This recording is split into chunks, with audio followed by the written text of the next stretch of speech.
Assembly ఎన్నికల ఓడిపోయి పుట్టడు దుఃఖంలో ఉన్న బీఆర్ఎస్ కు షాక్ల మీద షాకులు తలుగుతూనే ఉన్నాయి పోర్రి. అరే 2 రోజులు కాలేదు Peddapalli sitting MP Venkatesh car దిగి కాంగ్రెస్ కండవ కప్పుకొని ఇంతనే చూడుర్రి ఇన్ని దినాలు కేసీఆర్ కి నమ్మిన బంటు లెక్క ఉన్న ఈ ఎమ్మెల్సీ ఎంత పని చేసిండో.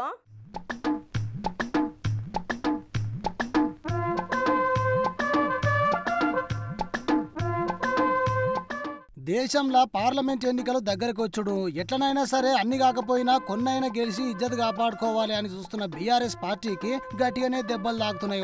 మొన్న పెద్దపల్లి సిట్టింగ్ ఎంపీ వెంకటేష్, నిన్న డిప్యూటీ మేయర్ బోరబండ కార్పొరేటరు బాబా ఫసీయుద్దీన్ ఇయాల చూడుర్రి బీఆర్ఎస్ కు ఇంకో గట్టి దెబ్బేసిండబ్బా గీ మాజీ మంత్రి ఎమ్మెల్సీ పట్నం మహేందర్ రెడ్డి సారు. ఇక కారు దిగి బీఆర్ఎస్ కు బాయ్ బాయ్ చెప్పి చెయ్యి పట్టుకునే తందుకు ఈ నెల 11 తారీఖు మంచి ముహూర్తం పెట్టుకున్నాడట. అయితే ఇక దానికంటే ముందే గిట్ల ముఖ్యమంత్రి రేవంత్ రెడ్డి సార్ను సతీ సమేతంగా కలిసిండోళ్ళ.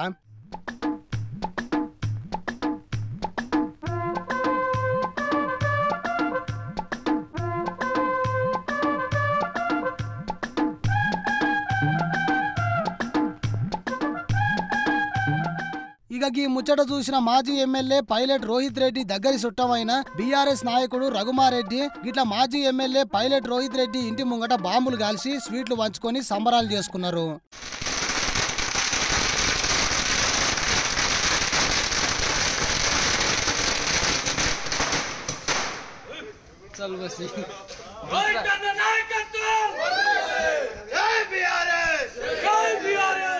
బీఆర్ఎస్ పార్టీకి పట్టిన దరిద్రం వదిలింది, అక్రమ సంబంధం బయటపడ్డది. గత ఎన్నికలల్లో బీఆర్ఎస్ పార్టీలో ఉండి కాంగ్రెస్ పార్టీ కోసం పనిచేసిండు, పదవులకు ఆశపడి కొడంగల్ల సొంత తమ్ముడిని ఓడగొట్టిండు, స్వలాభం కోసం పార్టీలు మారుతుంటాడు.